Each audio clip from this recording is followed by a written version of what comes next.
Welcome to Risk Roundup. Across nations, its government, industries, organizations, and academia, in short referred to as NGIOA, there is an intense effort going on to manage the security risk brought on due to cyberspace, in cyberspace, geospace, and space, in short referred to as CGS. Significant investment is pouring into developing technology that can secure cyberspace. While high-tech efforts in technology development and deployment are ongoing, and in spite of all the advances in cybersecurity technology, most entities across NGIOA are still faced with complex security risks that cannot be reduced or eliminated. As the cyberspace shifts the security landscape rapidly, the traditional security perimeters that technology leaders relied upon are becoming outdated, fragmented, and ineffective due to the complex interdependencies cyberspace brings to NGIOA in geospace and space. These complex interdependencies raise critical security risks that vary by enterprise, by industry, by leadership, by approach, and much more. So, what are these security risks that go beyond technology? How does it impact you and your entity? To discuss this, I'm delighted to welcome David Moon. David is the Chief Executive Officer at Tripath Media. Welcome, David. We are delighted to have you on Risk Roundup. Thank you, Jayshree. It's a pleasure to be here and speak to this very important topic today. Great, wonderful, David. So often the questions, David, that any entity faces after a security breach in CGS are very complex and requires very well thought, well planned and structured approach. What are the questions that entities across NGIOA commonly face after a cybersecurity breach? Well, Jayshree, it's very common for a concerted effort to be ramped up in terms of determining all of the basic questions around who initiated this attack, where was the source of the threat. We, of course, want to understand what type of data may have been compromised and what the purpose or objective of the threat may have been in the first place. As you know, however, that there's a very common statistic that these threats may have been lingering for an extended period of time. We recently worked with a very large cybersecurity vendor who related to us the statistic that across their thousands of customers, the very common and if not average sort of time frame between when a threat was present in their system and when it was discovered was somewhere around 5 months. And of course, this is a very important dimension of things, because during that 5-month period, if that indeed is the average, then a great deal of data could be compromised. And that creates a very elongated period of time that we need to examine from a forensic standpoint and from a data analysis standpoint. We need obviously to embark on a triage effort. This is usually part of the incident response to close the vulnerabilities and gaps that have been identified. However, at the moment we become aware of a breach, we don't have a full understanding. In almost every one of these cases, we lack a full understanding of what happened, how it was perpetrated, and what the impacts really were. So very commonly, and this leads us to the communication space that we focus on at Tripath Media, very commonly we need to move quickly to notify the regulators, and soon after that the public will become aware, and we need to be proactive in that rather than just allowing information to leak out around the edges, as it were. Given that public profile that's now going to develop from a cybersecurity incident response, we need to really get a handle on how to communicate the information as additional knowledge unfolds about the incident. And in many cases, this can take days, if not weeks, for a complete picture to take shape.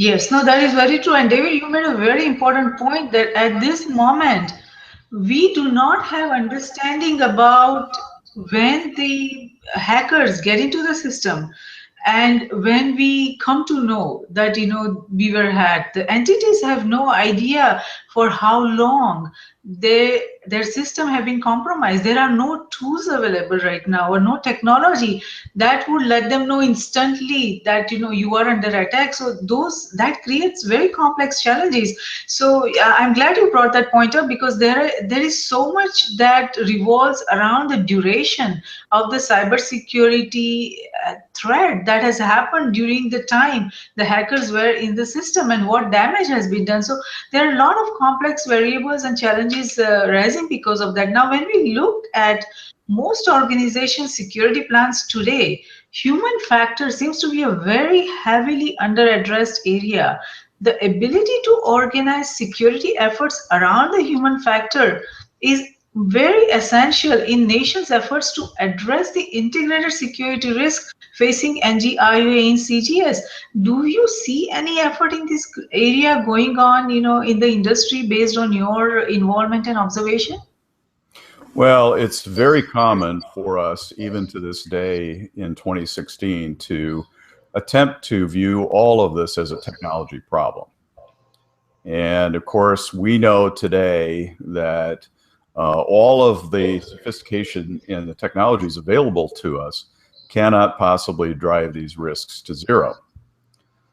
So, for example, we just recently, about a number of weeks ago, had the annual RSA conference, 2016. This conference is growing every year. It's held in San Francisco, and we had a great deal of very, very specific solutions represented on the floor of the conference. If we really bundled all of those together and we had an aggressive effort on the part of an enterprise to implement the majority of them, we would have a very effective framework for prevention and detection in place. However, the conventional wisdom we have is that that may drive our risk down to something like a 20% level. That's still very substantial. And so from there, we need to address the human factors, the social engineering factors, and the really behavioral and training sort of aspects. And particularly important around that, because we cannot drive this risk to zero, is how we communicate about an incident, about a cybersecurity event when it happens. Now, traditionally, our communication was bounded by a defensive approach related to perhaps inputs from legal counsel and compliance and other sources saying, we need to not speak to this and not speak to that. And of course, we know that the media is much more sophisticated than that they will find information, even if we're out to create a vacuum of information. They will fill that vacuum with something, and it probably won't be something that puts the enterprise in a very favorable light. Now, you made a really interesting point, David, that at the RSA conference, you saw many solutions, bits and pieces, that if they all were, combined together, there would be a significant, reduction in the cybersecurity threats we are facing, and we would have a proper framework. But I think that is where we see the challenge, that everyone is working in silo and there is still not a collective integrated effort by which we can come up with the solutions. I think there is enough brain power across nations to be able to figure out effective solutions to all these complex challenges that we face, but we still work as if we are in an isolation age, and we are all just looking out for ourselves, and that's the big challenge. So when we look at the importance of human factor in managing the security risk facing NGIO in CGS, how can the integrated security risk, cybersecurity breach, or crisis be planned effectively around the human factor? And that I would emphasize the word integrated, because right now there is nothing where we can identify, evaluate, or manage integrated security risk collectively. We just don't have that approach or the framework. Well, that's very true, Jayshree. You know that one of the things we find is we often see in incident response situations the organization attempting to cobble together a response on the fly. And increasingly, regulators are requiring us to have an incident response plan that has been not only put in place and is consistent with security policy and strategy, but also one that has been tested through drills, through tabletop exercises, through other mechanisms, including full-scale exercises. So we need to really, in effect, buy our flood insurance rather, before we see the water start to rise. And this has to be in place.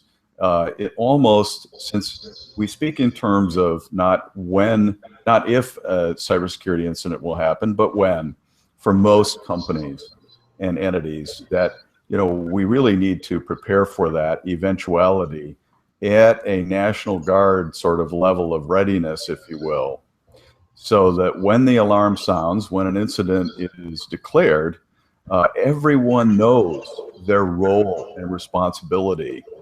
They can effectively man their stations, if you will, and be prepared to execute all of the very detailed moving parts that have to happen in order to formulate an effective incident response, not just from a technological point of view, but from a process point of view and a communications point of view as well. Yes, absolutely. We need to be prepared. And talking about preparedness, in a digital global age, cybersecurity preparedness and resiliency needs to be the very top priority for each and every entity across each NGIOA. But when we look across nations, cybersecurity breach or crisis usually comes as a surprise to most entities across NGIOA. And as a result, we often see control of events and communication message getting lost within and across enterprise boundaries. Now, when the impact of the cybersecurity breach goes beyond the enterprise boundaries, as you said, public scrutiny also intensifies. Media, comes in. So, amidst that, how can any entity be ready, prepared, and be resilient when cyber preparedness itself has so many unknowns? Well, it seems that way on the surface quite often. And in working with the organizations and enterprises that we operate with, we find quite often that we need to go below the surface and another layer down. So we really start with the process of identifying and prioritizing the top risks that are realistic and likely for the organization. And once we get through those, we can identify through a very detailed taxonomy that we use as part of our methodology that we have certain threats that can cause those risks and certain vulnerabilities that will heighten our exposure to those risks. Once we get a handle on those, and there are very effective tools now to allow us to do that, we can start to develop very likely scenarios, which are much more likely than others to develop. Once we have those, we can formulate a response around what we call a playbook and determine what kind of messaging and what types of information we will need to populate in each of these situations. So, for example, recently a major hospital on the West Coast was subject to a ransomware attack, and the entire hospital was virtually shut down. That is one specifically defined type of scenario that we see as becoming more commonplace. The additional scenario around the compromise of personally identifiable information, or PII, is another very specific sort of scenario. So within each of these, we know that certain types of communication profiles are necessary. And probably in part because of some of the reasons that you just outlined, we find organizations are very ill prepared to deal with these, even though they're very well-known scenarios that play out quite commonly in cybersecurity incidents. What we find is most lacking are areas like, how do we communicate effectively to the public the types of preparations that the organization has put in place and the way in which it has sought to safeguard information. Because quite often, if you look at the communication, and I suppose we've all received these from banks or insurance companies and retailers and others that we do business with, quite often the communication focuses on, here is the response, here's what we're doing, but it fails to emphasize the positive steps that the organization has taken to prepare for and prevent these type of situations in the first place. So we have opportunities to really communicate the effectiveness of what the company is doing, the fiduciary responsibility that they've taken around security, and yet time and again we fail to emphasize that. Yes, that is very true. Now, irrespective of any crisis, whether it happens in cyberspace, geospace, or space, each and every entity, is hit by very simple, questions like, what should we do now? What should we say? How can any entity across NGI answer those questions? And how should we do? What should we do now effectively? That question, I think, is at the heart of every crisis. What should we do now? So what would you tell them, that what is that first thing that they should be doing when a crisis hits? Well, the first thing, Jayshree, is really to step back and understand what is the information that we actually have and that we can verify, and what is the information that we do not have, that we are in the process of gathering. And of course, from a regulatory framework, quite often we are required, depending on the industry and the type of regulations they're under, we're often required to notify the regulators very early in this chain of events. And some of the state laws, like Massachusetts, have a very aggressive posture on this. Other states are less aggressive. Federal regulators are taking an increasingly active role in saying, you really need to communicate and notify us as regulators as early as possible. Now, because that notification can trigger certain types of public disclosure as a result, we need to be prepared with our public communication almost from the point at which the regulators are notified. And that is very early in the process, often 24 hours or so after we learn of an actual compromise. So in almost every case, we are still assembling our fact base in attempting to understand who was the origin of this attack, how was it actually executed, what was it that they were actually after, and what did they actually get and obtain, what were the objectives of this effort, and how long has it been going on, and what have we done to actually close the loop on preventing any kind of further data loss associated with this. So these are all kind of the immediate questions. And as we're attempting to answer those, we also have to communicate.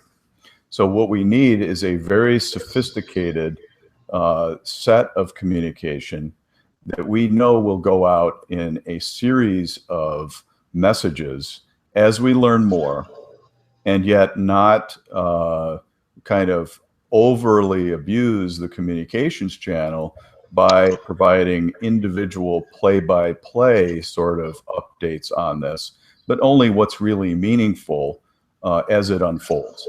And the pacing of that is very important in order to manage the process actively. Yes, that is very true. And there are complex challenges because each state has a different requirement, and each, I mean, federal requirements are different. So for any entity within any industry, this again, it is also industry based. Which industries have more requirements, compliance requirements, or regulatory requirements for communicating this kind of cybersecurity breaches. So it is good for every. I think it's advisable that each and every industry, has some sort of guidelines, that they know what they need to do and what kind of requirements they have, so they can quickly work on that. Now, irrespective of cyberspace, geospace, or space, most executives or most decision makers across NGIOA are trained to make decisions based on whatever information, data, and policy that they currently have. Now, generally, when a cybersecurity crisis or crisis, in geospace happens, security technology, tools, and procedures have failed. Security risk management framework has failed. Information is either very wrong, incomplete, or insufficient. Data is either available or not available, or not reliable. Policies may or may not exist. Command and control is most likely lost. Brand and reputation are very intensely under attack when this kind of cybersecurity breach happens. And then events are escalating beyond enterprises' geographical boundaries so rapidly. And security of an entity or enterprise, it may or may not impact national security depending on what industry they are part of. So how should entities move forward their necessary business operations in these complex scenarios? Because on one side, they have to manage this huge cybersecurity breach, and make sure that they do everything to survive and not let their brand reputation, everything get destroyed beyond repair. And on the other side, they have to continue their business operations as usual. So it's two different things need to happen simultaneous, and that's very, very complex and very difficult for any decision makers, any NGIO to go through. So what would you advise them? How should they approach that? Well, certainly, and that's obviously, as we all know, a very large question that we all face. And I had published a 2011 book entitled Webify on how we manage risk against our strategic imperatives in this digitally connected world of the 21st century in which we operate, with the degree of volatility that we face in markets, in geopolitical volatility, and certainly cybersecurity is a key risk factor that is emerging. Many executives feel themselves very uncomfortable in this space. And one of the things that we do know is that most of our boards, from a governance perspective, are very geared up and prepared to protect and provide oversight on 20th century assets, if you will. Plant, capital, equipment, maybe intellectual property, for instance. And yet many boards now are struggling as we encounter them and engage in these conversations with corporate leaders. They're very much struggling to get their arms around data security, information security, the entire cybersecurity landscape, because in part, the expertise around these matters is not well represented on the board. We may have someone from a legal background, a financial or audit background, and maybe even an HR background. But very rarely do we see someone from a technology or cybersecurity background serving on the boards, unless it is a technology company. So based on that, they're really having to turn to a variety of third parties to get their arms around this and to say, well, how would we really know when we have adequate protections in place in the organization around cybersecurity? What will be our test as a board, as the senior leadership providing the governance around all of this, to be able to determine when we've done enough, when our efforts are satisfactory around this? That's a very, very important question. And within that, we also have to understand that a lot of our efforts are geared towards compliance, and that we really know that compliance is a backward-looking effort. And so, we're trying to comply with regulations, which have been developed over time, and some of which may have been put in place a number of years in the past and may have been really kind of outstripped by the current cybersecurity threat landscape. So within that, we need to understand, we need to go beyond just mere compliance. And quite often in today's environment, going back to your question, we know that most organizations are challenged just to obtain the compliance level necessary to really address the situation.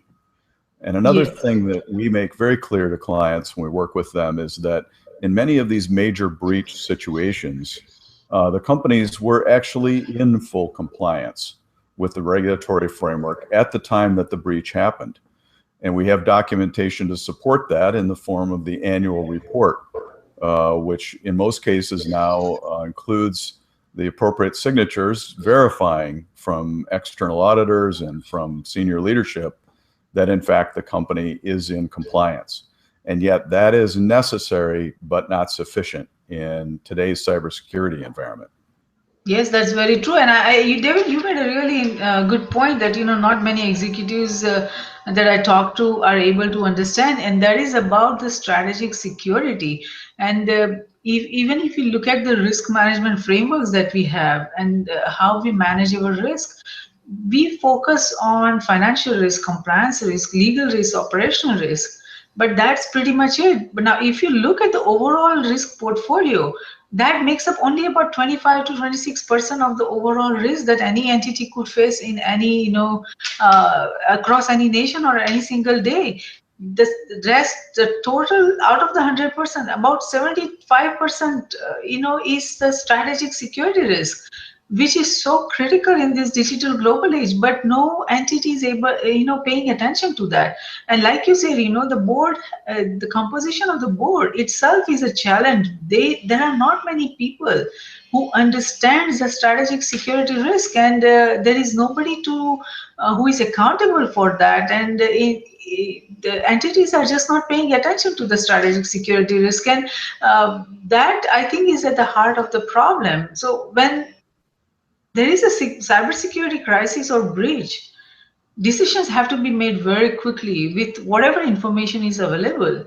Now, generally, the information is available to the decision makers is outdated, incorrect, or incomplete because they are still looking at things, from 20th century perspective, and they just don't have a grasp about the assets in the digital global age. And now, in a digital global age, a cybersecurity crisis is not business as usual.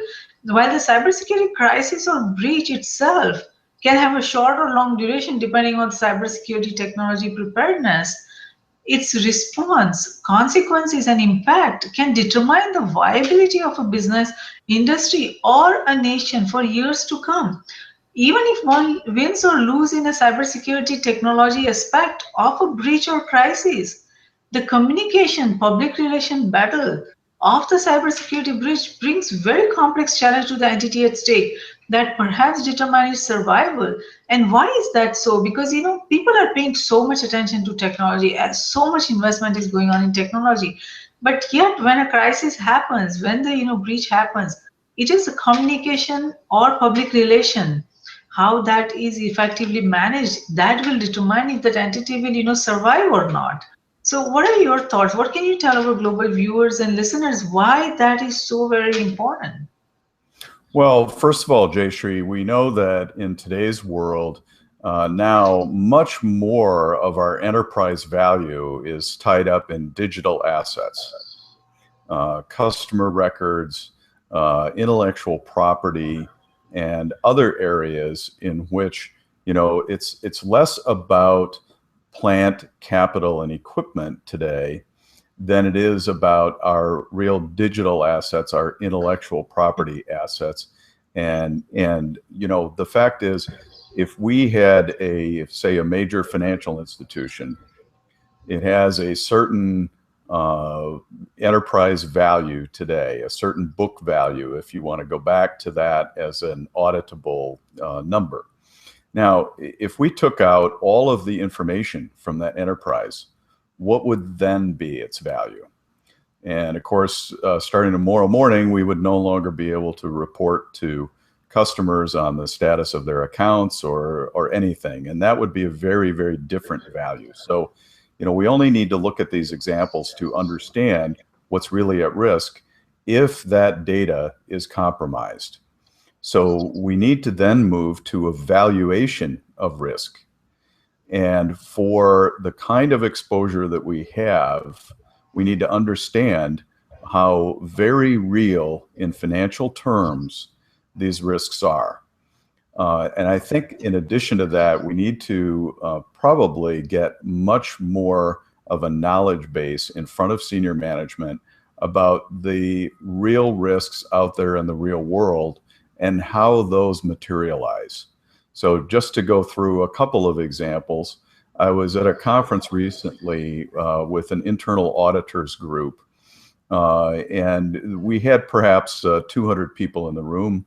There was a survey question that was posed, and people were asked to raise their hands, and they were asked how many people have experienced an attack where they have been notified by a third-party entity, law enforcement, FBI, et cetera, that a server or a system within their network was actually being used to launch attacks on external parties. And somewhere around 80 of the 200 hands in the 200 people in the room raised their hand. So this is a real world effect today. That's an attack that doesn't compromise us, but it's a third party using one of our resources within our own system to launch attacks on others. And we need to think in terms of these kinds of things. We need to think in terms of advanced persistent threats, many of which include a social engineering element. We also had a situation recently where a client that has very much a very large intellectual property base that is core to the value of their business, had people that were starting to do more and more business in China.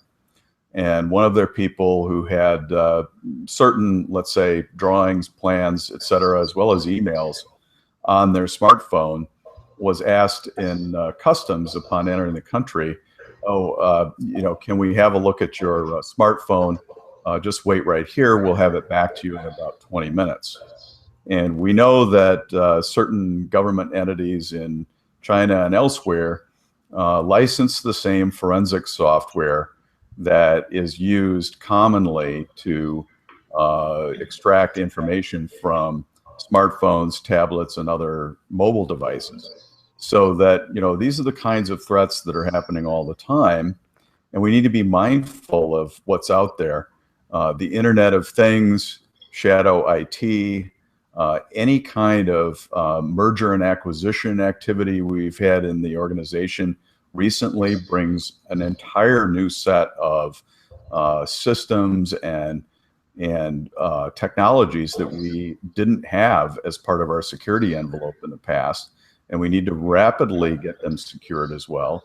And then third parties, trading partners and suppliers who participate in our system in ever more integrated kinds of ways now also pose risks because we don't have direct control on their practices, for that matter. And we need to understand about how to sew up all of these various endpoints as part of the attack surface that is open to the threats that are out there and very prevalent.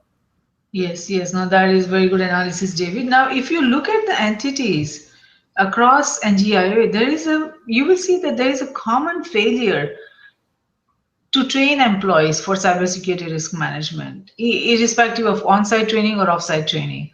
Identify and monitor all cybersecurity threats and risks, conduct cybersecurity breach exercises, or update cybersecurity crisis plans, or develop a cybersecurity crisis communication plan.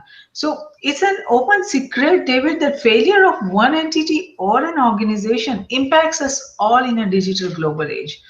there are so many complex connectedness and interdependencies. So how do we ensure that each entity across NGIOA does what needs to be done to prepare for cybersecurity effectively? Because even if we manage our independent risk, even if an entity manages its independent risk effectively, if they don't address the interdependent risk, then it doesn't matter whether they're managing their independent risk effectively or not, because it's those interdependent interconnected risks, they are at the heart of the cybersecurity crisis that we are facing across nations.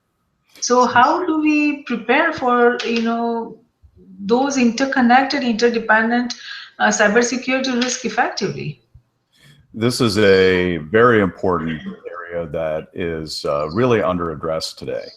And we've been in contact with actually been encouraged by a global manufacturing firm based here in the US who has joint venture operations worldwide to actually work with them and develop cybersecurity incident response plans and standards for those plans, and especially communication for each of their joint venture partners. Because if one of them was compromised in a certain way and the communication was not handled properly, or the incident response was not handled properly, this would impinge on their operations, and it would flow through the entire ecosystem that they represent. I've also recently had some experience with a global accounting firm in developing security standards for their 120 member firms in 120 countries, and getting that out so that there can be a consistency around how client records are handled, around the security preparations in place, and including the ability to communicate. Because quite often, Jayshree, when we have perhaps a franchise organization or someone who is multinational in structure in whatever fashion, if something were to happen in a far-flung country operation of theirs, it really does impact the entire brand throughout. And these are the issues, the soft issues perhaps, that again are not technology based, around brand and trust, public perception. And these are the areas that can most erode enterprise value if we look at the impacts that have happened. And in many of these cases, it is averaging, from the statistics that we see and primarily from Wall Street analysts who've studied this matter, it's averaging about a 17% erosion in enterprise value in the first year after a major breach has happened. So these are real material effects that we need to step up to and get a proactive stance rather than simply a defensive stance in our response to these areas.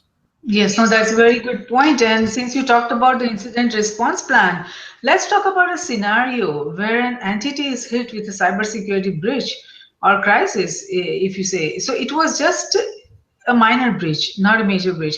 But now that entity realizes what is at stake, so they want to plan and be prepared. Where should that entity start? What kind of an internal and external preparedness plan they should put together? They really need to start in identifying the top risks and the ranking of those risks that they face as a business today, and a mechanism to really sort through those risks back to the kinds of threats that could materialize, and start to coalesce those around a defined set of scenarios and likely outcomes, which we know about today. And then, from those, to say what kinds of stakeholders would be most affected in those types of incidents. So we may end up with, let's say, 5 high priority types of incidents that are very likely to be the most commonplace in what would happen in a future scenario. Around those, we'll have different stakeholders. We may have trading partners, we may have shareholders, that are most at risk. In alternative scenarios, it may be customers who have the greatest cause for concern around those, especially if we're talking about personally identifiable information being compromised. So within each of those, we have a different set of communication that we need to put forth and really kind of portray the fact base accurately, and to make sure that there is a proper categorization that the media channels can understand and the public can understand around what has actually happened. And if I might offer sort of an example of this, Jayshree, is that, you know, we had a major retailer that had a very significant breach a couple of years ago. And what happened was they wanted to characterize with full disclosure everything that had happened. And there was virtually no distance between their learning of the facts, if you will, and the disclosure of the facts in the public domain. And so they began to list, well, there were 10,000 records compromised here, there were another 400,000 compromised here, et cetera. The media, of course, is writing all of this down. And after a while, it started to seem like about half of the US population had its credit card information compromised, courtesy of this particular retailer. Well, you know, it turned out that there was overlap, almost complete overlap, between these various data sets that were being referenced. And so the actual problem was much more limited in scope than what had been inadvertently portrayed in the company's own communications. All of this was done with the very best of intentions, and yet this is the way that things can become misperceived if we don't proactively go out and try to make sure that we're communicating accurately and completely, but in a way that can be understood and really digested by the media process. That's very true. Now, that's a very important point that you made there, David. Now, with the advances in the digital tools like cameras and microphone that are now, part of pretty much, all phones and smart devices, digital global age has brought us a very different variable to the cybersecurity crisis. And that is, when any cybersecurity breach occurs, there's always someone who is there with a smartphone to record audio and video of any communication happening between the decision maker. And that could be uploaded. Whatever communication happened can be uploaded, between the decision makers instantly. Now, this brings very different kind of risk. How can decision makers or enterprises prepare themselves for this kind of security risk? Well, that's very true. We do have to have guidelines around that within the enterprise when it's internal parties that are capturing that type of information, be it multimedia or otherwise. We really have to limit that exposure, just as we would limit if we're doing a corporate tour, for example, and we've got third parties from the outside walking through headquarters. They may happen to come by someone working on a computer screen, and we simply don't want them to take a snapshot of that computer screen and release, for example, financial information or payroll information or something else that might be sensitive. So this is kind of a common thing that we need to have in place already as a policy around security in order to limit that type of content. Having said that, when there is an incident, we really need to have, in almost all cases, a measure of attorney-client privilege in which the incident response activities themselves are conducted, so that we don't have a minute, granular scrutiny on the part of shareholder groups or outside even parties that may have an interest in obtaining that. The play-by-play has to proceed in a fashion that is organized towards eliminating the threat identifying the parameters of the threat, the sources and the impacts of the threat. And that process should proceed unfettered without minute scrutiny on the part of outside third parties. So this is why attorney-client privilege is very important. Yes, no, that's a very good point, David, attorney-client privilege. Now, let's talk about industry guidelines. Now, when a cybersecurity breach or crisis occurs, one should identify what is known, what are the interdependencies, what is the response plan, what is the monitoring plan, what are the different metrics that needs to be looked at. So are there any industry guidelines or best practices or framework available for organizations to follow if we talk about just the crisis communication uh, for the cybersecurity? Yes, there are, and they are very specific to cybersecurity. That's why we have traditionally many practitioners in the crisis communications area, and yet very few of them are really operating today with cybersecurity specialization or focus of the type that's really needed here. And one of the reasons that's needed and so essential is because of the regulatory frameworks that are very, very detailed. For instance, in financial services, FFIEC, in healthcare, HIPAA and high tech, and then in every type of retail operation, PCI and so within all of those frameworks, they all operate under a basic NIST set of categorizations, if you will.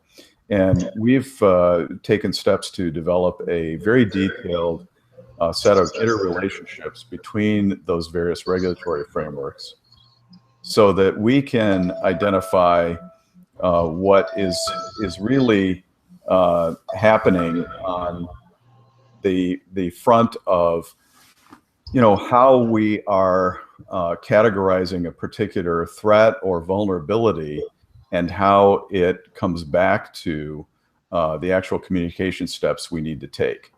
And within that, we have used the FEMA guidelines around cybersecurity incident response.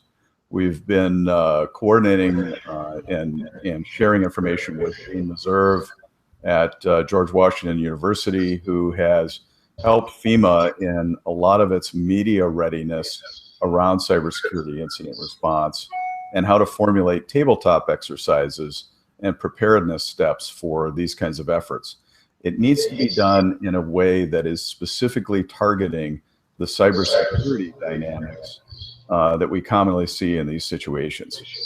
Good point, David. Now, let's talk about closing gaps in understanding what is required beyond technology for cybersecurity crisis. Now, closing gaps in cybersecurity goes way beyond security technology, as we have been talking for last few minutes.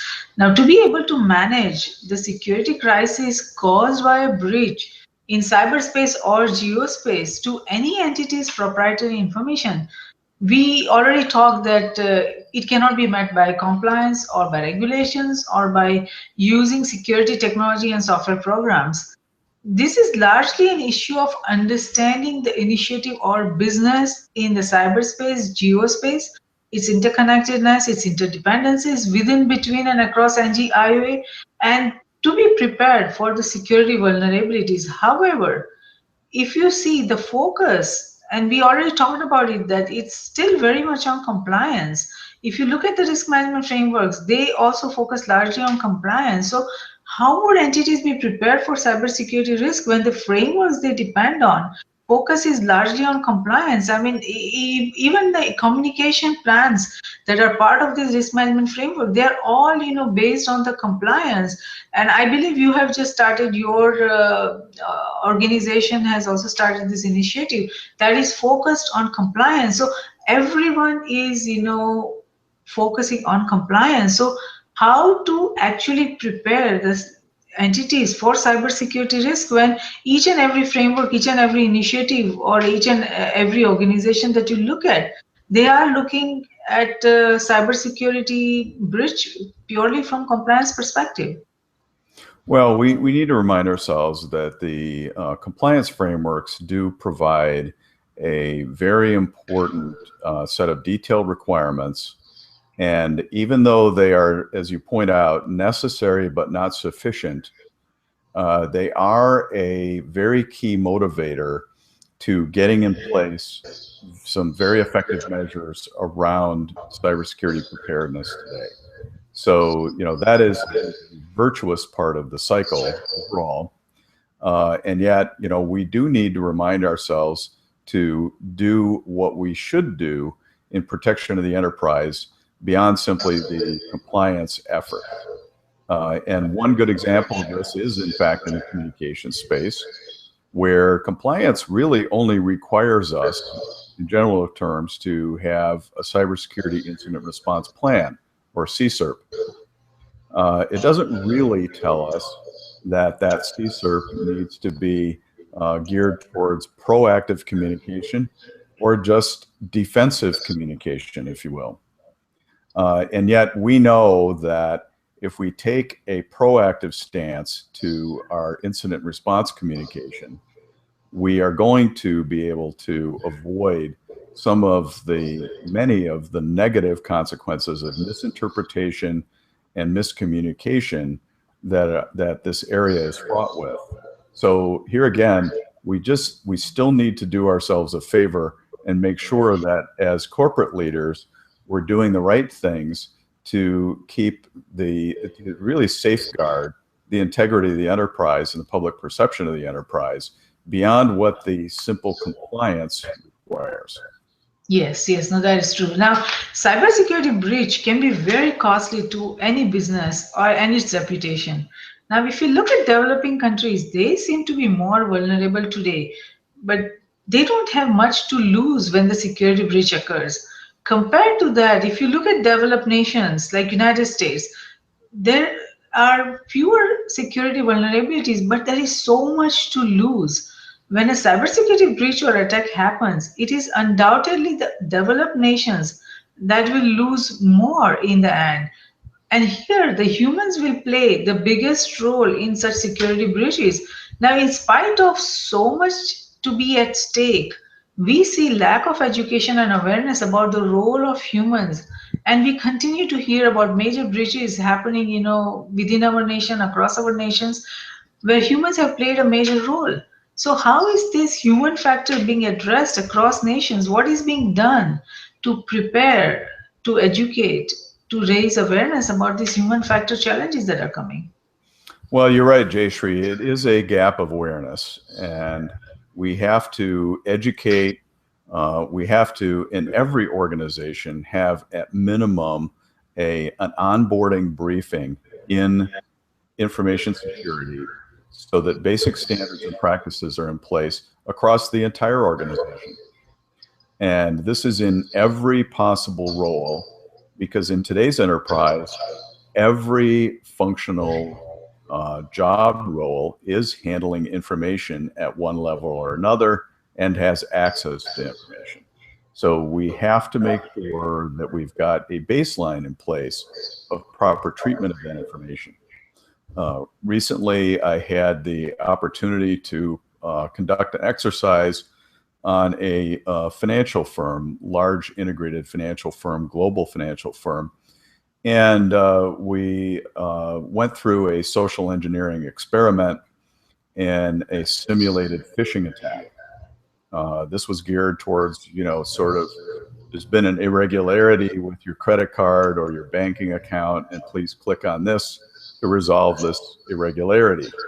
And of course, it takes them to a spoofing site in which they're asked to enter their login credentials, etc. Now, about 30% of the most senior leadership of this particular financial services organization actually clicked through and took the bait of the phishing exercise. So this shows us, even in some of the most sophisticated situations, the awareness gap that we have and how that needs to be filled. So we also need really recurring briefings to remind people. And what we really advocate is a certification process where I have to have gone through this recurring briefing.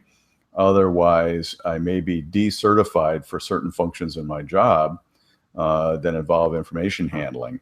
And it needs to be taken very seriously like that. Yes. Just simply a part of our digital world from now on going forward.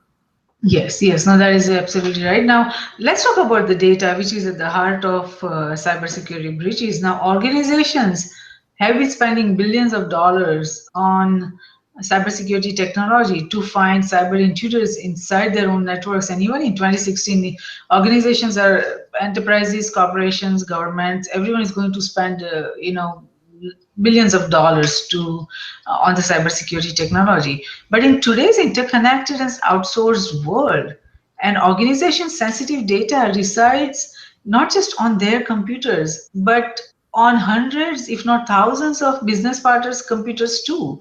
So data is at the center of cybersecurity breaches, and now most enterprises equate being compliant with being secure. We already talked about this compliance challenges, but these are very complex data security challenges that doesn't just stay within their organization's computers, but it could be on third-party computers. So how can companies or enterprises effectively manage this third party risk to their data, and how do they prepare their communication plans, because they need to have effective knowledge about how much data they have, where is the data stored, who uses it, how is it protected, on how many computers it is there, how are organizations preparing their data security and data communication plan, how do they determine who gets access to data, how is it stored, modified, managed, deleted or destroyed. There, when you have so many different partners, so many different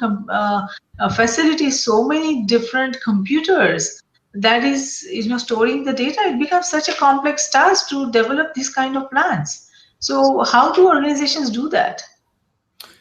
This is a very important question, and it's another one that is quite often overlooked in senior management's assessment of their cybersecurity exposure. And it causes a very significant set of risks, which also need to be incorporated in the overall communications plan and the incident response. So let's look at an example. It's very common in mortgage banking, for example. Let's talk about residential mortgage banking. There is a certain class of threats that is targeting real estate brokers and others involved in that chain of process, which of course, as in the question as you outlined it, is fraught with many different players. We have an appraiser, we have state and county and local governments involved in the recording of deeds and so on. We have real estate brokers, we have sales agents, we have the mortgage bank itself, and then we have all of the credit rating agencies and other reporting entities involved in this. Each of them kind of contributes their slice to what we might consider sort of that folio surrounding the purchase, which includes a lot of detailed financial information because of the way that people qualify for mortgages. So there's a certain category of threats that has emerged that targets particularly high-end real estate brokers. Many of these operations do not have very sophisticated technology. Many of them have older technology that has not been updated in recent years to account for the kind of threat landscape that is out there. And very few of them have a sophisticated cybersecurity protection and detection mechanism in place, so that the ability for much of this information to leak out, even about high net worth individuals, is very, very high. It's a very, very high risk. And everyone in that cycle can be compromised. In fact, it can have adverse effects from a public perception standpoint on the mortgage bank, can have adverse effects on the brokers themselves, as well as the individuals involved who are targeted for this type of what really, in essence, is a cyber crime. And these are the kinds of things that we really need to have rethought in our society at large and in terms of our business practices, so that the cybersecurity risks of today will ripple through these industries, and they will have changes and effects that will take place that we can't even imagine today. It's very common for us to see how many small and medium-sized businesses or trading partners with, say, larger entities are struggling to get in place the proper cybersecurity preparedness today. And it probably will change the structure of certain industries, because some of the smaller players may not have the capital to step up to, or the sophistication to step up to, the proper safeguards. And so this all has much more far-reaching effects than what we visualize today. That is very true, David. Now, it seems your organization, Tripath Media, is involved in helping enterprises across NGIOA manage their crisis communication risk. Would you like to share some information about your initiative with our global viewers and listeners? Certainly, I appreciate that, Jayshree. We view this area of cybersecurity incident communications as a key gap in the risk profile of many organizations today. And the reason for that is we have tended to objectify, if you will, our approaches to cybersecurity. We think in terms of technology, we think in terms of process and procedures. We tend not to think in terms of the preparedness that needs to be in place around communication and how we handle these incidents. So it's very common for us, and it's accepted knowledge now, that it's not really a question of if a cybersecurity breach of major magnitude will occur in any enterprise. It's a question of when. And in fact, I may already have the threat present within my system today and simply not know about it. That's more common than we even believe. So, what we have to do is create this preparedness around communications. And what we saw at Tripath Media is that clients would continually ask the question, what do I do if the media calls? What do I do if the media shows up wanting to do a story on us? And I don't know how to respond, because at that point, I am suffering the effects of this incident, and all of the preventative measures that I put in place really aren't a factor at this point anymore. And I need to be able to put myself in a reasonable light that is not inaccurate and is not going to be damaging to the brand and the organization and its stakeholders in a way that many of these more recent incidents have turned out. And so, what we really did was we started from the regulatory frameworks. We developed this extensive set of relationships between threats, vulnerabilities, and the scenarios that unfold in specific risk situations. We then put that together with the structuring of tabletop exercises and certain other preparedness drills to really get the organization to be media ready. Within all of that, we conduct this in a framework that's regulatory friendly, so that the regulators can recognize it and it's in their language that they understand, so that compliance is also enhanced.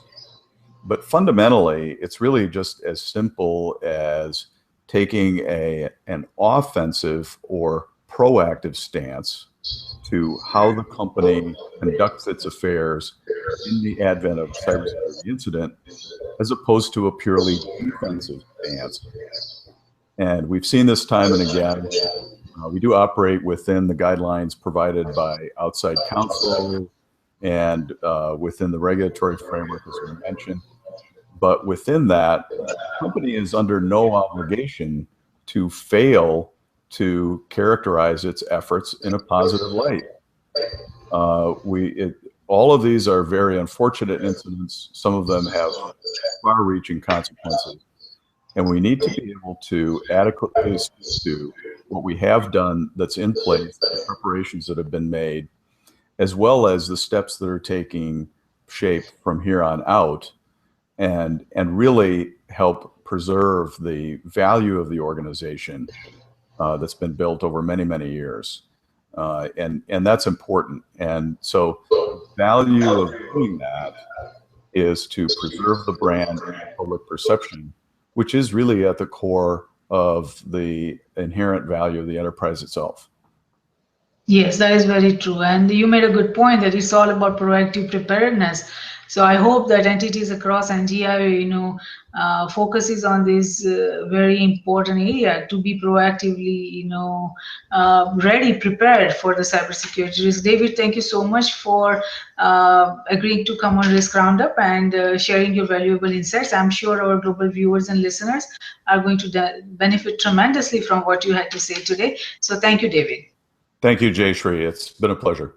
Great. So now a cybersecurity breach or crisis has huge impact for not only the entities across industries, but also to the very security and survival of a nation. While each crisis brings both opportunity and risk, the opportunity risk balance depends on each and every decision maker's initial decisions, the crisis communications, monitoring of security breach events, and adjustments made to the security strategy and actions as events develop in cyberspace, geospace, and space. As many cybersecurity crises have a potential to be a national security crisis, it is not only the entity, its brand, reputation, or profitability that is at stake. Focusing on only technology can create a point of no return for each and every entity across NGIOA.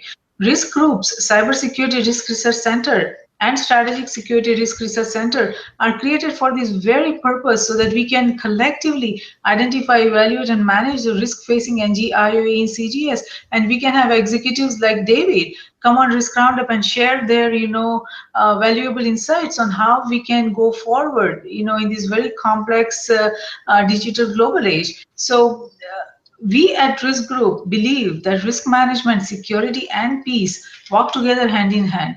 Though security is related to management of threats and peace to the management of conflict, risk management is related to management of security vulnerabilities as well as management of conflict. And it is not possible to conceive any one of the three without the existence of the other two. All three concepts feed into each other. We believe that the security we build for ourselves is precarious and uncertain until it is secure for everyone across nations. Traditions become our security. So if we build a culture of managing risk effectively, it will lead us to security, and security will lead us to peace. Let's manage the existing and emerging risks together. For more information on the Risk Roundups, to watch the Risk Roundup videos, or to hear to the Risk Roundup podcast, please go to riskgroupllc.com. Do not forget to subscribe and share. Until next time, I'm Jayshree Pandya, host of Risk Roundup, signing off. See you next time. Thank you.